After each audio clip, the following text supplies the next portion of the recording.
My mother raised her glass at Thanksgiving and announced that I had volunteered to pay $28,000 for my brother's wedding. I had never volunteered. I had already told her no twice. My brother's fiancée was wearing our late grandmother's diamond bracelet, the one Mom swore was still locked away from me. Behind them, a slideshow called them the heart of our family. There was not a single photograph of me in it. Then my father leaned close and whispered to Mile, "Don't humiliate your mother." My phone lit up beneath the table with a message from my brother. "Just agree tonight. We'll explain the money later." That was when I realized the wedding bill was not the real secret. And before dessert, my family learned that the daughter they treated like an ATM had finally closed the account. My name is Claire Bennett.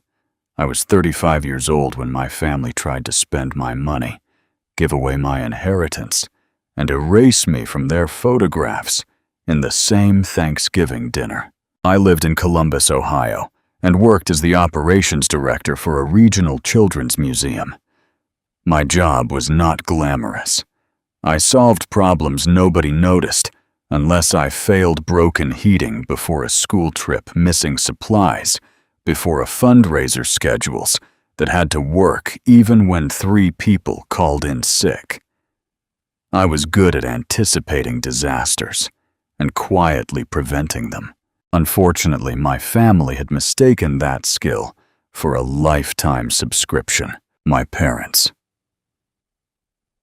Richard and Elaine lived 40 minutes away in a large brick house in Dublin. Dad had retired from managing a sporting goods store. Mom taught piano lessons and treated Facebook like a second living room.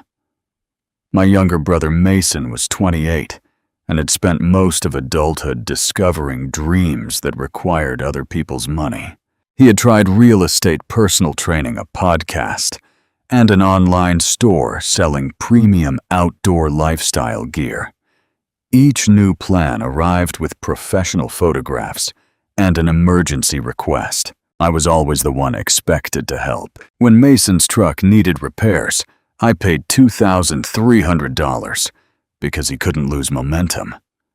When Dad's property tax bill arrived during a slow month, I covered it. When Mom wanted dental work that insurance would not fully pay for, I did not hesitate. I even paid for a new furnace after Dad promised to repay me in installments. He made 2 payments, then began calling the furnace something any daughter would do. I told myself I was fortunate enough to help. That was true. What I refused to admit was that gratitude never traveled in my direction. Mason became engaged to Madison Cole in May. Madison was stylish charming when she wanted something and constantly filming her life. Her social media made ordinary brunches look sponsored.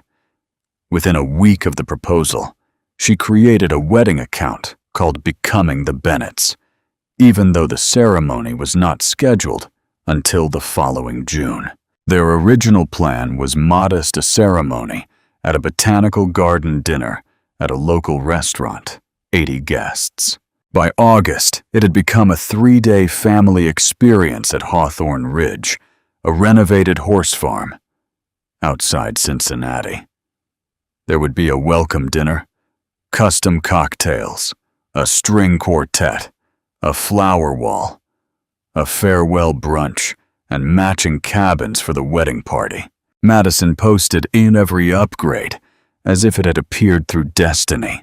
Then my mother called me on a Tuesday night. "Your brother needs you," she said, without asking how I was.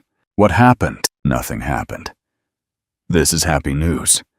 They found their dream venue. I was cooking pasta after a 12-hour workday. That sounds nice. It requires a family deposit. $28,000. I turned off the burner. What is a family deposit? It means the families come together. How much are you and Dad paying? There was a pause. We are hosting the rehearsal dinner. How much is Madison's family paying? They have circumstances. What circumstances? Mom's voice cooled. Her parents are divorced. Don't be insensitive. Divorce doesn't answer the question. She sighed as though I were making a beautiful moment ugly. Claire, you have savings. You don't have children. You're not planning a wedding. This is exactly what money is for. There it was, the family formula. Everything I had worked for was considered unused until someone else claimed it. My savings are for my life, I said, and Mason is part of your life. I'm not paying $28,000 for a venue. She became very quiet. Then she said, I hope you can live with what that tells your brother. She hung up before I could answer. The next morning, Mason texted me a photograph of the venue at sunset. Madison cried when she saw it. He wrote, I thought you'd want to be part of giving us this memory. I replied, I'm happy for you, but I'm not paying the deposit. 3 dots appeared, vanished, then returned. Must be nice to have money, and no one you love enough to spend it on. That sentence hurt because it was designed to. Mason knew I had ended an engagement 4 years earlier after discovering my fiancée had been lying about debt. He knew I sometimes wondered whether I had chosen safety so often that I had missed my chance at a family of my own. I typed several angry replies and deleted them all. Finally, I wrote, loving you does not require buying whatever you want. He did not respond. For 2 weeks, my family pretended the conversation had not happened. Then, Mom invited me to Sunday dinner. When I arrived, Madison had spread venue brochures across the dining table. Mason opened a bottle of wine. Dad pulled out a chair for me and said, let's keep an open mind. It was not dinner. It was a sales presentation. They showed me the barn, the cabins, the pond, and a bridal suite with 12 lighted mirrors. Madison described how important the weekend would be for bringing both families together. Mom kept mentioning that there were only 2 June dates left.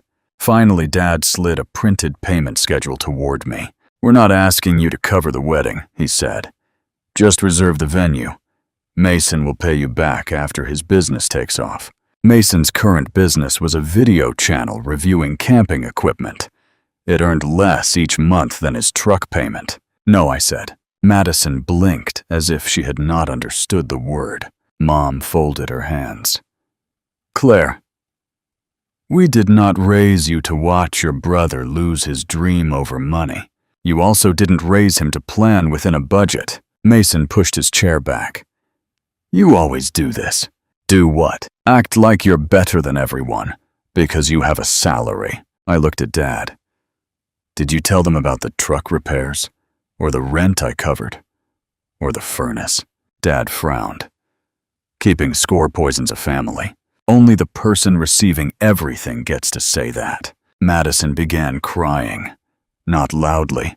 Just enough for Mom to move beside her and rub her shoulder. I wanted a sister, Madison whispered. I didn't know I was marrying into a family where someone would resent our happiness. It was an extraordinary sentence from a woman asking for my annual take-home savings. I stood, put on my coat, and left. The campaign began the next day. Mom posted an old childhood photograph of Mason and me holding hands at the county fair. Her caption read, "A sibling is your first friend and your forever responsibility." An aunt commented, "Beautiful. Family always shows up." Mom answered with a broken heart emoji. Madison posted a video from Hawthorne Ridge with the caption, "Praying the people who matter choose love over pride." Then Mason called our uncle, 2 cousins, and my grandmother's former neighbor.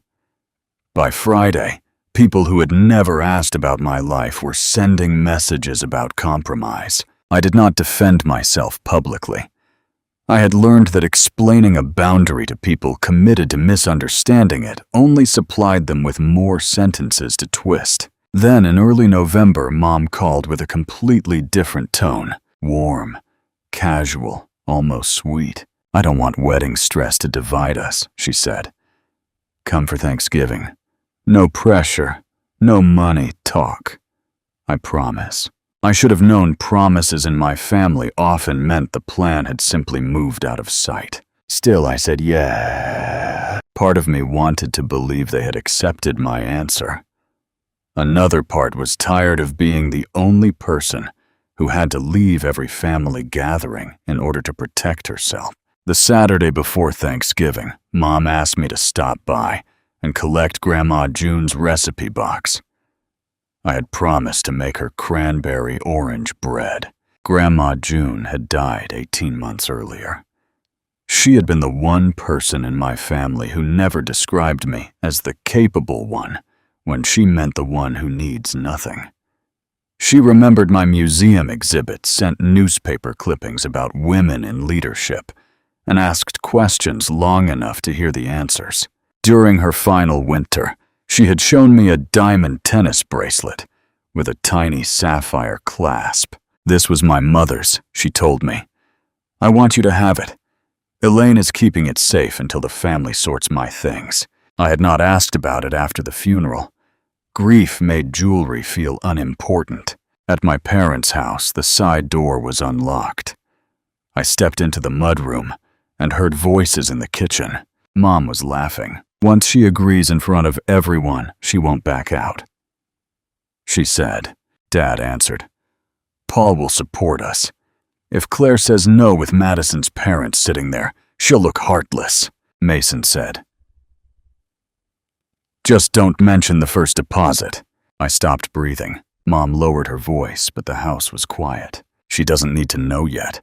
We'll use her money to put it back. Dad said, after the wedding, none of this will matter. Then Madison spoke. What about the bracelet? Claire might recognize it. Mom answered immediately. She barely remembers it. Besides, June would have wanted it worn at a family wedding. I stood in the mudroom holding an empty canvas grocery bag and felt something inside me go still. The $28,000 was only one piece. They had already paid some kind of deposit. They planned to use my money to replace whatever they had taken. And Madison had Grandma's bracelet. I backed out before anyone saw me. From my car, I texted Mom that the museum had called, and I could not stop. She replied with a heart and wrote, "No problem, sweetheart. See you Thursday. Remember, no drama, just family." I stared at the message until the word family no longer looked comforting. That night, I did not sleep much. Memories kept rearranging themselves. When I was 17, I won a $2,000 scholarship for a summer arts program in Chicago. Dad convinced me to defer because Mason needed braces, and the family could not manage both. Months later, I learned insurance had covered most of the braces. The rest of my scholarship money had helped buy Mason a used dirt bike. When I graduated from college, my parents left the ceremony early because Mason had a baseball tournament. Mom posted 17 photographs from his game and one blurry picture of me beside a parking garage. When I became the youngest department director in the museum's history, Dad said, "Hood, maybe now you can help your mother relax." Every achievement had been converted into increased capacity to serve them. I had called it being dependable because the other word was being used. On Sunday morning, I called my cousin Natalie. She was Aunt Rebecca's daughter and had helped Grandma during her last year. "Do you remember Grandma's bracelet?" I asked. "The diamond one with the blue clasp." "Of course. She wore it at my graduation." "Did she ever say who should have it?" Natalie hesitated. "You." She told several of us. "Why?" I explained what I had heard. "Claire," she said slowly. "There's something else. Grandma kept a savings envelope for each grandchild. Not a legal trust or anything complicated. Just certificates of deposit and a notebook. Yours was for a future home. Mason's was supposed to help him start a stable business or go back to school." I sat down at my kitchen table. "How much?" "I don't know exactly. Maybe around $40,000 each. Your mom took charge of the box after the funeral because everyone was exhausted. No one told me. I thought she had. The silence between us answered that. Natalie asked her mother to look for photographs of Grandma's notebook. Aunt Rebecca had helped inventory the house before Mom carried the metal box away. Within an hour, 3 images arrived. Grandma's handwriting was unmistakable. Claire home or future. Security $41,800. Mason education or stable work. $38,500. Below both entries she had written, "Not for Richard and Elaine's household expenses. Please let the children decide when they are ready." I closed my eyes. It was not the amount that broke my heart. It was the fact that Grandma had anticipated the exact thing my parents would do and tried in her simple way to protect us. I called Mom. "Where is Grandma's metal savings box?" She went silent for half a second. "Why are you asking?" "Because I'm asking. Your aunt is stirring up trouble. Grandma's finances were a mess. Your father and I handled everything. Was there money marked for me? There were informal notes. Nothing that should create haute expectations. How much is left?" Her voice changed. The sweetness disappeared. "This is exactly why we didn't tell you. Money makes people ugly." "Where is it, Mom?" "Your father used some funds to take care of family needs. That is what parents do." "Did you use Grandma's money for the wedding venue?" She inhaled sharply. "Who told you that?" I had my answer. "How much?" Claire listened to me. "Hawthorne Ridge required $12,000 to hold the date. Mason was devastated. Your father moved some money temporarily. Once you help with the remaining balance, everything can be balanced again." There was no apology, only arithmetic that ended with meeping. "You took money Grandma left for my future and used it for Mason's wedding. We used family money for a family milestone without telling me, because we knew you would react like this." That sentence was so familiar. They hid the truth because my response to betrayal was the real offense. "And the bracelet," Mom sighed. "Madison is borrowing it. Grandma gave it to me. Grandma said many things when she was sick. She showed it to me herself. You don't even wear jewelry, Claire. Madison will be photographed in it. It will become part of the family story instead of sitting in a drawer." I gripped the phone. "Return the bracelet. Return the $12,000. Cancel the Thanksgiving announcement.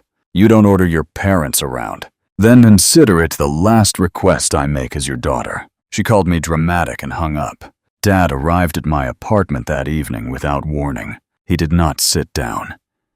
He stood in my living room with his coat still on and looked at me the way he had when I was a teenager who needed correction. "Your mother is in tears.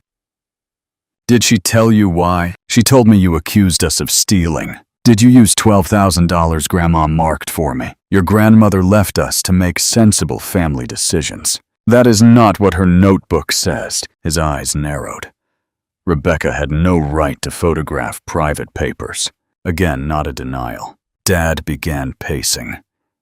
He said the venue deposit was non-refundable. He said Mason had finally found a woman who made him responsible. He said canceling would humiliate Madison's family.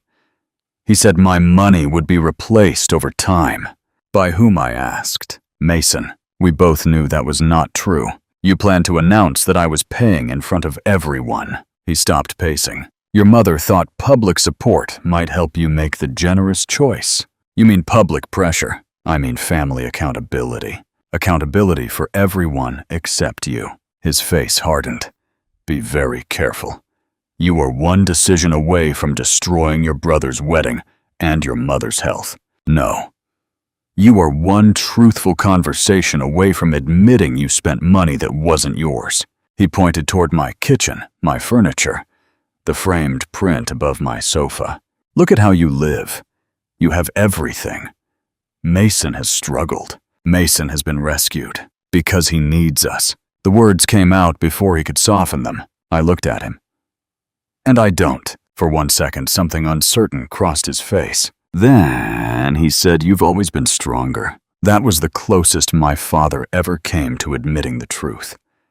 They punished me for surviving the things they did not help me carry. Being strong did not mean I needed less love, I said.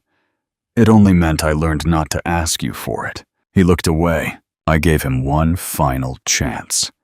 Tell everyone before Thanksgiving. Return the bracelet. Give me a real plan to replace Grandma's savings. If you do that, I will keep the conversation private. And the venue, I am not paying for it. He laughed once without humor. Then you never intended to help. This was always about punishing Mason. You heard every word I said, and still found a way to make him the victim. Dad left. 10 minutes later, the family group chat began lighting up. Mom wrote, I'm asking everyone to pray for peace. Someone close to us is threatening to destroy a wedding over an old misunderstanding. Mason replied, Madison hasn't stopped crying. Madison posted, sometimes the people with the most have the smallest hearts. Uncle Paul wrote, whatever is happening, Thanksgiving is not the place for conflict. I answered with one sentence, I agree. Please tell Richard and Elaine not to announce financial decisions they made in my name. No one replied for 4 hours. The next day, Mason called. What do you want? He asked. The truth would be a start. Mom and Dad said Grandma left them in charge. Did you know the deposit came from money marked for me? He hesitated. I knew they moved money around. Did you ask from where? Why would I? Dad said it was handled. And now he wants me to refill it. You can afford it. There it was again. The family's only moral standard. Did you know about the bracelet? Madison deserves something special. Grandma would have loved her. Grandma never met her. You always have to win, don't you? This isn't winning. This is asking you not to build your wedding on things taken from me. His voice turned cold. If you expose this at Thanksgiving, you are dead to me. I felt the old reflex rise, the need to calm him. Protect the holiday, prove I was not cruel. Then I remembered Grandma's bracelet on Madison's wrist, and Mom laughing behind the kitchen door. You were willing to lose me for a barn deposit, I said. Don't pretend I'm the one making that choice. I ended the call. Over the next 3 days, the social media performance intensified. Madison posted a black and white photograph of herself crying against Mason's shoulder. Mom shared a collage titled, The People Who Choose Family. I was absent from every image. Then, Natalie sent me a screenshot from Madison's private wedding party chat. Madison had written, Claire will cave at Thanksgiving. Elaine is making a speech, and Richard says the whole table will clap. Once she says yes on video, she can't pretend she didn't. One bridesmaid replied, Savage LOL. Madison answered, she needs a push. People without kids get weird about money. I read that sentence 3 times. They were not only planning to pressure me, they planned to record my agreement and use the video against me if it changed my mind. I did not feel angry anymore. Anger still expects another person to understand. What I felt was clarity. I called Hawthorne Ridge and asked a simple question whether guests could make anonymous payments toward an existing reservation. The coordinator, trying to be helpful, said yes, and mentioned that the Bennett Cole wedding still had a balance of $31,600 after the $12,000 deposit. So the $28,000 demand was not even enough. They expected me to enter an open-ended obligation. I did not ask for contracts or threaten anyone. I did not want a courtroom story. I wanted the people at that table to hear the words my parents had worked so hard to hide. I printed Grandma's notebook photographs. I printed Madison's message about filming me. I printed my bank history for the previous 3 years. Not every page, just a 1-page list of what I had paid for my family. Furnace taxes, truck repair, medical bills, rent insurance. The total was $46,780. Then I called Aunt Rebecca and Natalie. I need you to tell the truth if they deny Grandma's wishes, I said. Rebecca answered.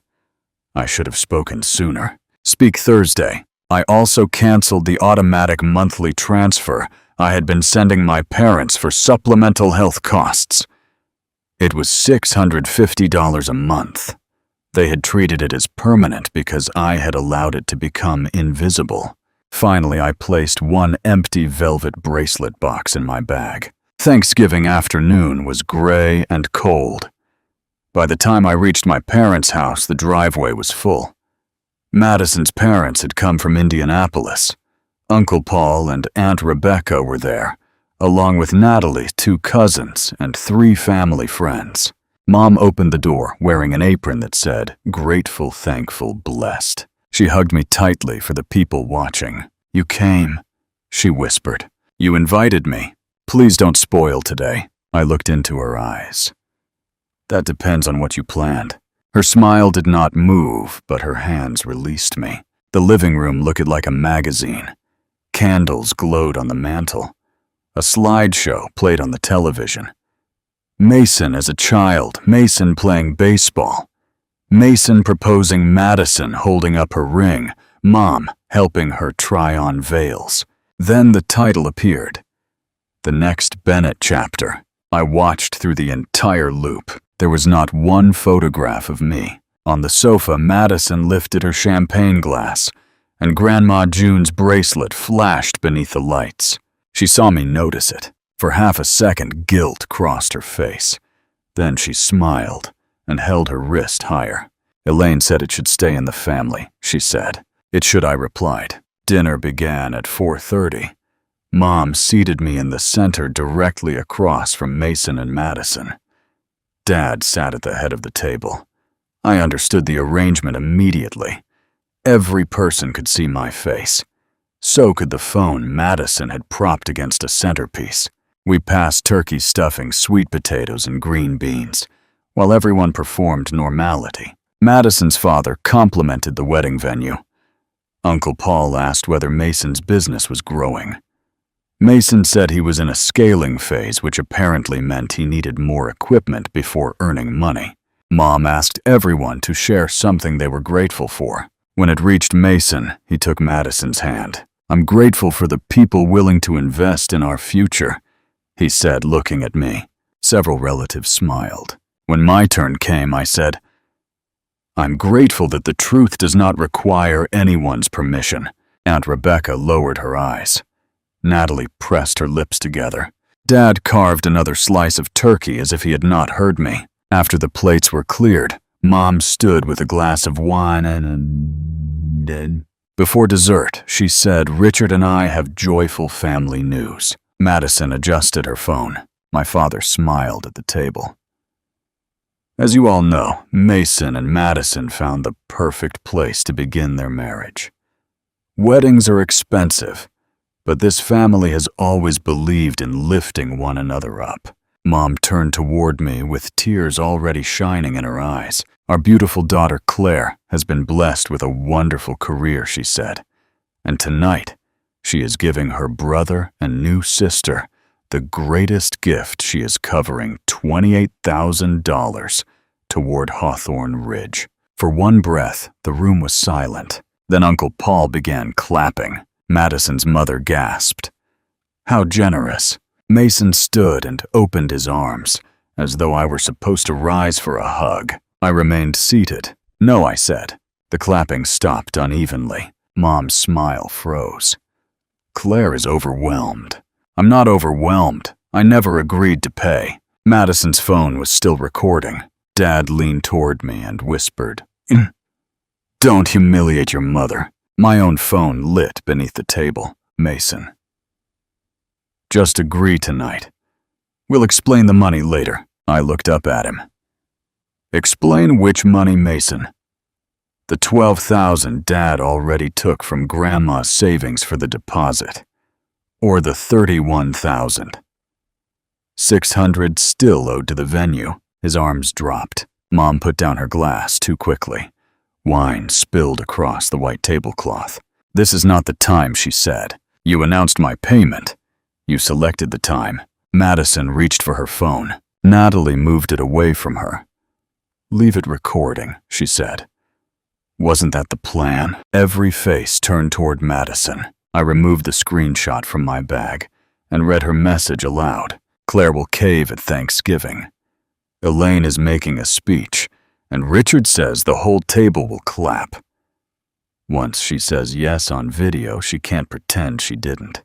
Madison's father slowly turned toward her. "You plan to record her?" he asked. It was a joke in a private chat. "The phone is pointed at her," Natalie said. Dad stood. "Enough." Claire came prepared to attack everyone. "I came prepared to answer the announcement you planned after I said no." Uncle Paul frowned. "Richard, did you already pay $12,000? Dad folded his arms. I secured the date. Someone had to act. With whose money, I asked. Family savings. I placed Grandma's notebook photographs on the table. Grandma wrote my name beside $41,800. She wrote that it was for my future home, or security. She specifically said it was not for Mom and Dad's household expenses. Aunt Rebecca spoke before Dad could. I took those photographs the day we inventoried June's box. That is her handwriting, and she told me the same thing in person. Mom began crying. June trusted us to make decisions. Rebecca looked at her younger sister. She trusted you to deliver the money to your children. Mason is our child too, Mom said. The sentence landed exactly as she intended and revealed more than she realized. I asked quietly, "What am I?" Mom stared at me. "That is not what I meant. It is what you have meant for years. Mason is the child. I'm the resource." Dad slapped his palm against the table. "Stop turning this into childhood jealousy. Then let's keep it in the present. You took $12,000 marked for me. You gave Madison the bracelet Grandma gave me. You invented a public announcement because you believed I would be too embarrassed to refuse. Which part is jealousy?" Madison covered the bracelet with her other hand. Her mother noticed. "What bracelet?" I set the empty velvet box in front of Madison. "The one Grandma June placed in my hands before she died." Madison looked at Mom. "You said Claire didn't want it." Mom answered. "She never asked for it, because I trusted you." For the first time all evening, Mom had no immediate reply. Madison unclasped the bracelet. Her fingers shook, not from remorse, I think, but because the story she had posted online was collapsing in front of both families. She placed it in the box. I didn't know she said. "You knew enough to ask whether I would recognize it." Her face went white. Mason turned on me. "So what now? You take the bracelet, destroy the wedding, and feel good about yourself. Your wedding is not being destroyed. Your fantasy budget is. We'll lose the deposit. That deposit was never yours." He looked around the table for support. "Can nobody see what she's doing? She has hated me our whole lives because Mom and Dad helped me." I removed one final page from my bag. Truck repairs, rent, business equipment. The furnace, Mom's dental bill. Dad's taxes, insurance. $46,780. That is what I have paid in 3 years, not counting birthdays, dinners, or small emergencies. Uncle Paul took the page and read it silently. "Dad said nobody asked you to keep a ledger. Nobody expected me to stop." Mom wiped her eyes. "We appreciated every bit of it. Name one time you thanked me without following it with another request." She opened her mouth, then closed it. The room was so quiet that I could hear the refrigerator humming in the kitchen. I looked at Mason. "When I was 17, I gave up Chicago because Dad said you needed braces. The money bought your dirt bike. When I graduated, everyone left for your tournament. When I got promoted, Dad celebrated the income because it meant I could help more. I spent years believing that if I became useful enough, I would finally become important here." My voice shook, but I did not stop. I was wrong. Usefulness was the condition for being included. The moment I said no, you removed me from the family photographs and called it proof that I did not love you. Mason looked toward the slideshow. The title, "The Next Bennett Chapter," glowed behind him without my face anywhere on the screen. Madison's mother whispered, "Elaine, why isn't Claire in any of those pictures?" Mom said Madison made the slideshow. Madison immediately said Elaine sent me the photos. Their alliance broke in one sentence. Dad tried a softer approach. "Claire, mistakes were made. Sit down. We'll discuss repayment after the holiday." I'm sitting down. He realized then that he had lost control of the room. I continued calmly. "I am not paying for Hawthorne Ridge. I am not replacing the deposit. I canceled the monthly transfer to Mom and Dad. I will not cover Mason's rent truck wedding or next business. I will not respond to money requests delivered through relatives or social media. And I will not attend a wedding funded with money taken from me unless that money is returned first." Mom's tears stopped. "You canceled our health payment." "Yes. Your father is retired. Dad bought a fishing boat in September." Several heads turned toward him. Dad's face reddened. "That is not relevant." "It is relevant when you tell people you need my income for necessities." Uncle Paul leaned back. "You bought a boat while Claire paid your insurance." Dad ignored him. Mom's voice became sharp. "You are punishing us because you are lonely." The cruelty of it moved through the room like cold air. She knew exactly where to aim. She wanted me ashamed enough to return to my role. Instead, I nodded. "I have been lonely," I said. "Mostly in this house." Aunt Rebecca covered her mouth. Mom looked as if I had struck her. "You don't get to say that after everything we've done. You are right about one thing. This ends after everything you've done." Dad walked around the table and lowered his voice. "Give me until January. Pay the venue balance so Mason doesn't lose the date.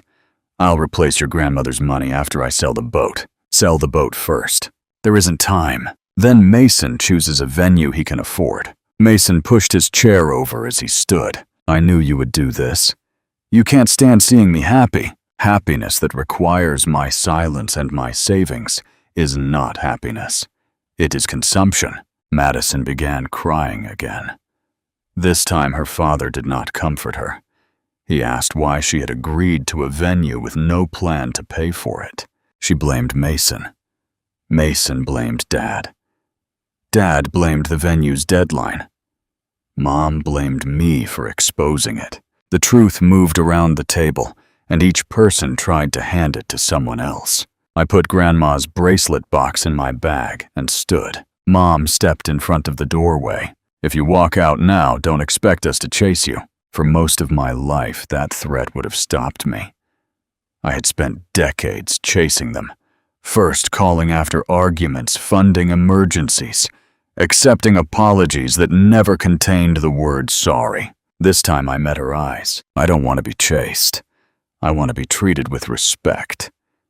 If you can't do that, distance is kinder," Dad said. "We are still your parents. Then, you should have been the safest people to trust." Mason asked, "Are you proud of ruining Thanksgiving?" I looked back at the stained tablecloth, the stopped slideshow, and Madison's phone still recording the disaster they had designed for me. "I didn't ruin Thanksgiving," I said. "I refused the part you wrote for me. Then I left before pumpkin pie." Outside, the first snow of the season had begun to fall. My hands shook as I unlocked my car. Strength is often described as a clean, triumphant feeling. It was not. It felt like grief with its back straight. I drove home crying for the family I had spent my whole life trying to earn, but I did not turn around. The consequences began the following morning. Madison deleted the Thanksgiving video, but not before one of her bridesmaids saved it. Apparently, private loyalty lasted only until the group chat became interesting. By Saturday, people in their social circle knew that the grand wedding announcement had been staged around money I had never promised. Hawthorne Ridge refused to extend the next deadline. Mason and Madison could either pay the balance, reduce the package dramatically, or release the date and lose part of the deposit. Dad listed his fishing boat for sale. It did not sell quickly enough. They lost the June weekend. Madison posted a vague message about protecting her peace from jealous people, but the comments were not as sympathetic as she expected. Someone asked why a sister should pay for a venue she did not choose. Another person asked about the bracelet. The post disappeared within an hour. My parents called 14 times in 2 days. I answered none of them. Mom sent photographs from my childhood.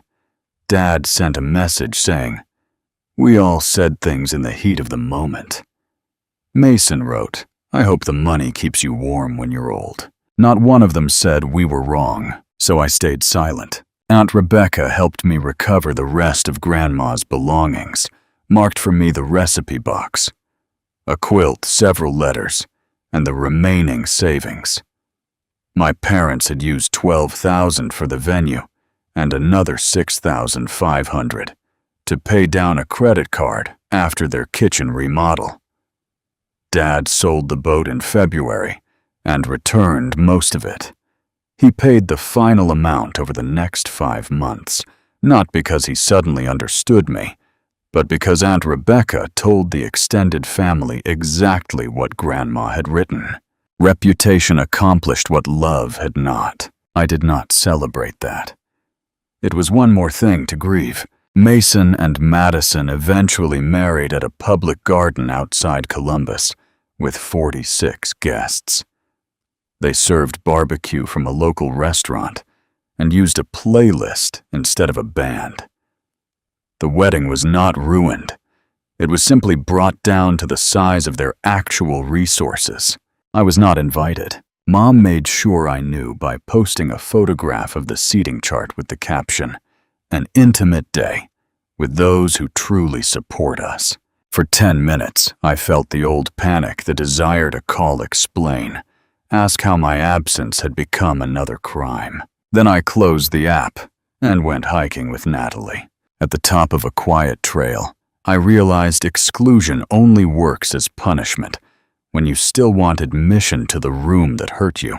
3 months after the wedding, Mason emailed me. The subject line was not, "Sorry." It was, "Can we talk?" We met at a coffee shop near the museum. He looked older without the performance. His content channel had failed. He had taken a sales job at an outdoor equipment company, and Madison was working extra hours at a salon to pay off wedding bills. At first, he repeated the family language. Things got out of control. Everybody made mistakes. Thanksgiving was emotional. I let him finish. Then I asked, "What did you do?" He stared into his coffee for a long time. Finally, he said, "I knew the deposit came from Grandma's box. I knew Mom planned to announce your payment. I thought if everyone clapped, you would say yes. And I let Madison wear the bracelet because I thought you already had enough." It was the first honest sentence he had given me. Enough of what? Everything. A career. Savings. People respect you. Did you think any of that meant I stopped being a person? His eyes filled. "I think Mom and Dad taught me that your strength was something the rest of us could spend. And you chose to believe them because it benefited you." He nodded. He apologized without asking me to erase the consequences. That mattered. I told him I was open to rebuilding a relationship slowly, but I would never give him money again. Not for an emergency, a dream, or a good cause. If our relationship could not survive without access to my bank account, it was not a relationship. He accepted that. We now speak about once a month. We are not close, but we are honest, and honesty is better than the fake closeness we had before. My parents never reached the same place. Dad mailed checks, but described the missing money as a temporary family advance. Mom sent long letters about how painful it was to lose a daughter over one wedding. She never mentioned the public ambush, the bracelet, the photographs, or the years of taking. I replied once. I did not leave over one wedding. I left because the wedding revealed the price of belonging to this family, and I am no longer willing to pay it. After that, I stopped explaining. The $650 that used to leave my account every month began going into a home fund. 11 months after Thanksgiving, I made an offer on a small craftsman house near Westerville. It had pale green siding, a deep front porch, and a maple tree in the yard.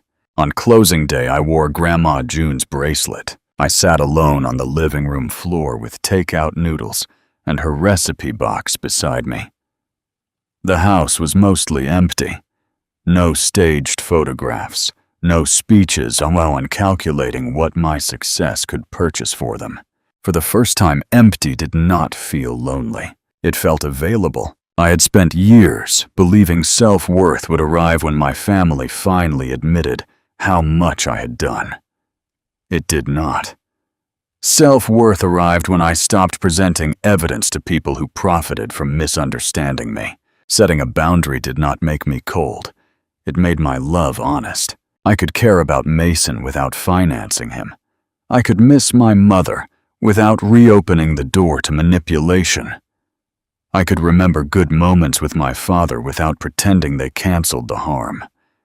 I could grieve the family I wanted and still protect the life I had. People often imagine revenge as a spectacular punishment. Mine was quieter. I took back a bracelet. I kept my money. I stopped answering guilt disguised as concern. And I allowed 3 capable adults to experience the cost of their own decisions. Their lives did not collapse. The wedding still happened. My parents adjusted their spending. Mason found a real job. The only thing that truly ended was the belief that I would always sacrifice myself before letting them feel uncomfortable. That Thanksgiving, my family tried to turn a room full of witnesses into a cage. Instead, it became the room where I finally walked free. So tell me honestly, if your parents used money meant for your future, gave your inheritance to a favored sibling, and announced your gift in front of the whole family, would you expose them at the table or stay silent to save Thanksgiving?